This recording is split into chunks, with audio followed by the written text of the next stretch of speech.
The pasture for his sheep was down in a dell. Leaving his dog in charge of the little flock, he began to climb towards me where I was standing. I feared he was coming to reproach me. Not at all. It happened to be on his way, and he invited me to go with him if I had nothing better to do. He was going a little farther on, to the top of the hill.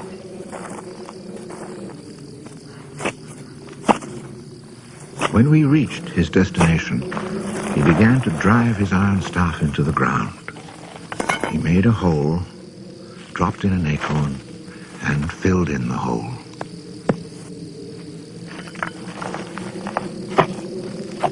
He was planting oak trees. I asked him if he owned the land. He said no. Did he know who owned it? He did not. He thought it was common land, parish property, or perhaps it belonged to people who did not care about it. That did not concern him. And so with infinite care, he planted his 100 acorns. After the midday meal, he began to sort out more of his acorns.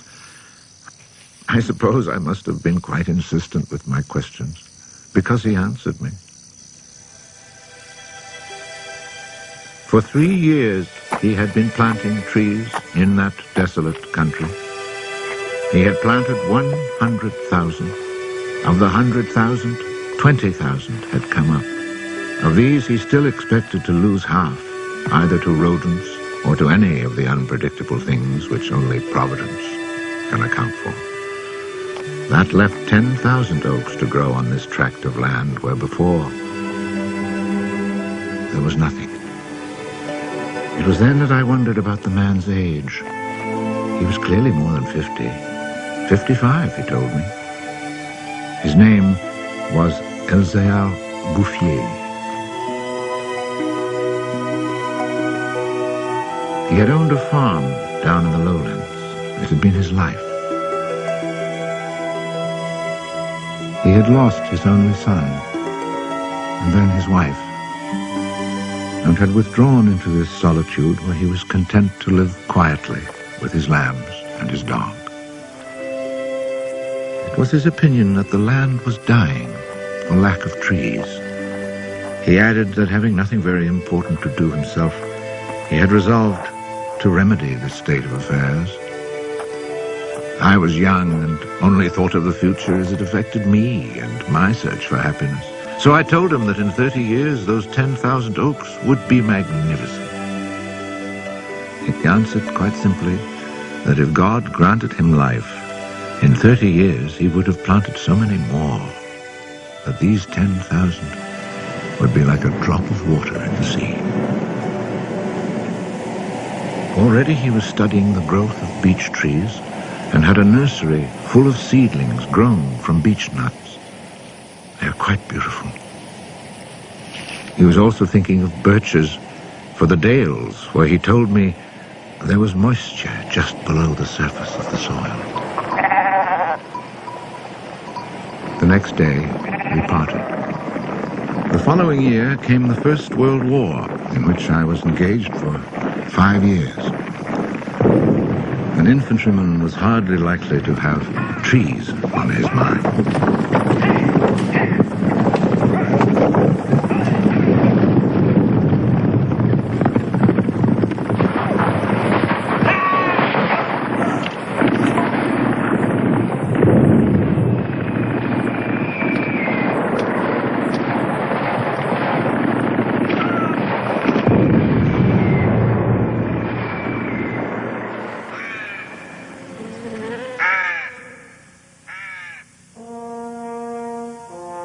After demobilization, I found myself the possessor of a small gratuity and a great desire to breathe pure air.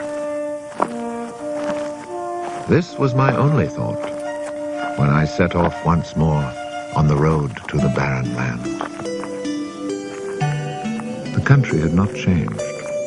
However, in the distance, beyond the deserted village, I noticed a sort of grayish mist that lay on the hilltops like a carpet.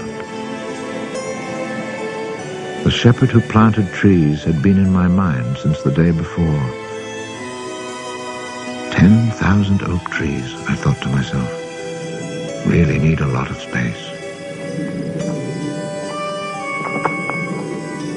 I had seen so many people die in those 5 years, it was easy to imagine that Elzear Bouffier, too, was dead, especially since at 20 we think of men of 50 as ancient with nothing left to do but die.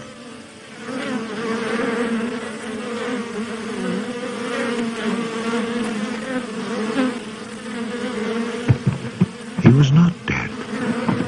He had changed his occupation. He had only 4 sheep left, but now he had over 100 hives of bees. He had given up sheep because they threatened his young trees.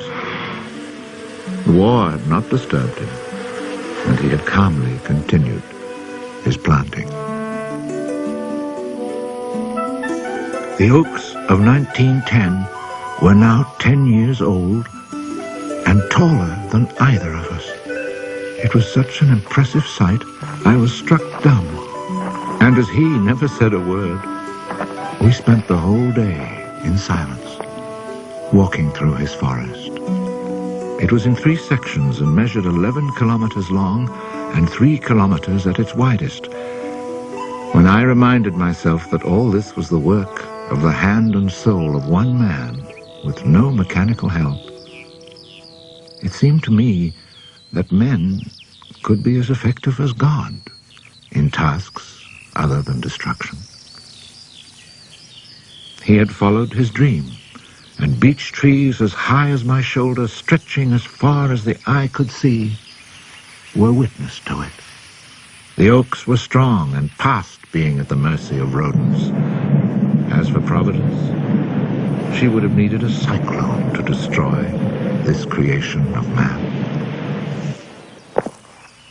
He showed me handsome groves of 5-year-old birches planted in 1915, the year I was fighting at the Battle of Verdun.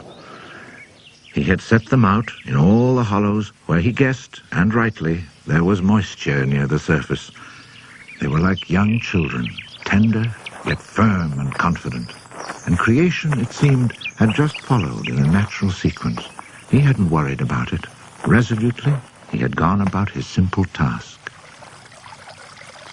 On the way down through the village, I saw streams flowing with water, which in living memory had always been dry. This was truly the most impressive effect of creation's natural cycle that I'd ever seen.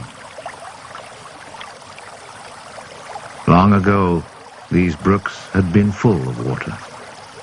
Among the miserable villages I mentioned before, some were built on sites of ancient Roman villages, and archaeologists digging in the ruins had found fish hooks, whereas in the 20th century, cisterns were needed to ensure even a modest supply of water. The wind had scattered seeds too, and as the water reappeared, so did willow trees, reeds, meadows, gardens, flowers, and a reason for living. But the change had come about so gradually that it was simply taken for granted. Of course, hunters who climbed these heights in search of hares and wild boar had noticed the sudden appearance of little trees, but had put it down to some caprice of nature. That is why no one had meddled with the work of the shepherd.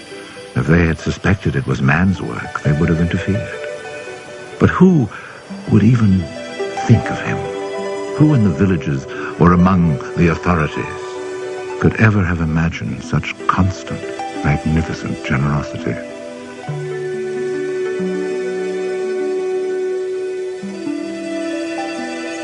Each year from 1920 on, I paid a visit to Elzear Bouffier. I never saw him lose heart, nor was he ever deterred. And often, God knows, it must have seemed that heaven itself was against him. I never tried to imagine his frustrations But to achieve such an end, he must have had to overcome many obstacles. For such passion to succeed, he must surely have fought and conquered despair. We must remember that this exceptional man had worked in utter solitude. Solitude so complete that towards the end of his life, he had lost the habit of speech. Oh, perhaps he saw no need for it. In 1933, he was visited by an astonished forester who notified him of an order that lighting fires outdoors was forbidden for fear of endangering this natural forest. It was the first time, the forester told him naively, that he had ever seen a forest grow of its own accord.